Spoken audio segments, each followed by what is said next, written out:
as it pays tribute to one of the game's legends. For now, it's back to you. Good on you, Nick. Thanks a lot for that. Let's hope that the footy club will fire up for Jack as well. I think that the Richmond Football Club have already done something fantastic. I think that they've made Jack an immortal, and Jack Dyer, you are an immortal. Well, I agree with that, and I just think too that, and I just love this guy too, Ted Witt, but the Footscray Council or the Footscray Football Club erected a statue for Ted, and I think one man deserves one for Richmond. That's Jack Dyer, and it'd be a fitting tribute to the man if they did that for him. And a fitting way to end this segment, a tribute to Jack Dyer. Thanks, boys. You play us all on a break, and it was great to share that segment with you here on the Sunday Footy Show. We are going to take a break and get...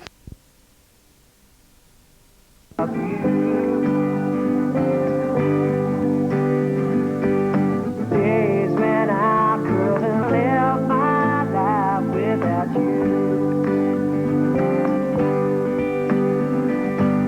Days go by and still I think of you. Yeah, days when I couldn't live my life without you.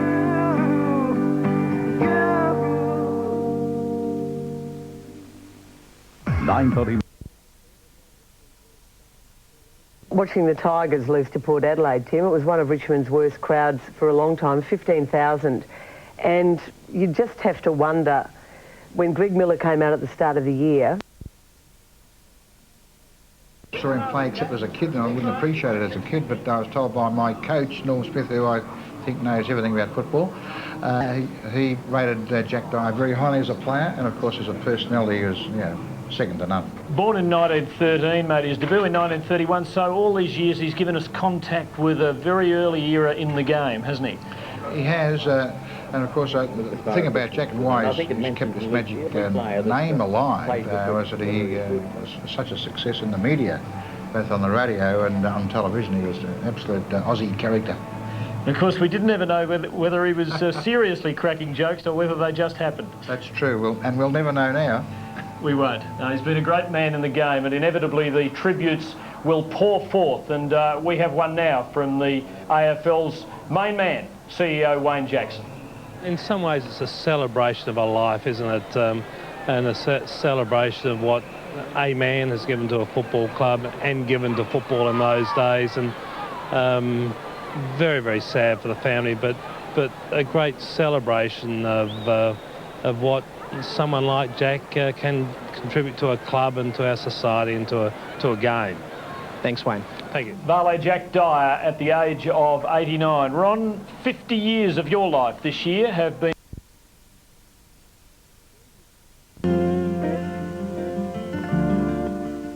Where do you start with the story of Jack Dyer? His notorious strong-arm tactics? Or perhaps the way he murdered the language as the game's most quoted commentator? If you don't mind, umpire became pretty famous. Yes, don't mind umpire, please. well, it was an automatic saying that too. Oh, don't mind umpire, please. Dyer's probably the most promotable and markable fella that's ever been, Jack Dyer. I mean, in the 30s as Captain Blood, I mean, he probably got more publicity in the 30s than most of the fellas are getting today. Dyer was a schoolboy at St Ignatius in Richmond when he walked into the Punt Road Oval to ask if he could get a game. When I was, 16, I went down there, 16, like I hadn't had a shave or anything like that. And they used to call me the kid. I used to love the roar of the crowd there. If you were just behind and the wind was blowing down this way and you were kicking towards the grandstand, the roar was tremendous. Sometimes you don't hear a roar of the crowd, but you could always hear the roar of the crowd and the rattle of the seats. As the kid's arms grew, so did the most awesome reputation in the history of football. In a then record 310 games, he turned bold foes into carcasses. Coming in fast at 40 knots with a look of savage fire. Captain Blood, the infamous Jack Dyer. Well, I love that, testing your strength on someone like that. I love that, going through and to see if he could stand up in front of you, you know. In fact, there was a lot in football that used to test you out. They'd give you a test. And if the test went all right, they'd leave you alone. But if it didn't go all right, they'd give you plenty of it. When Dyer introduced the drop punt in the 1930s, his kick was called crazy. He taught it to generations of pimply-faced youngsters, and old Jack never forgot where the goals were. His leadership inspired one young Richmond defender to show courage on a far greater battlefield than footy. Bill Cosgrove lined up for the Tigers in 1942, at the same time as he enlisted for the Air Force. Cosgrove even decorated his fuselage with the Tigers' war cry, "Eat 'em alive," and named his aircraft the Jack Dyer.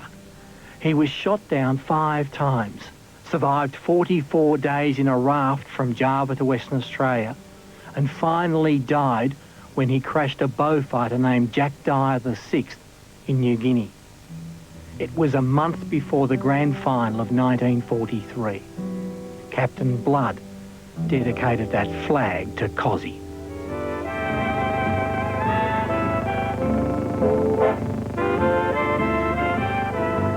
Even when he posed with the pigeons in Trafalgar Square, the cameras were never far away.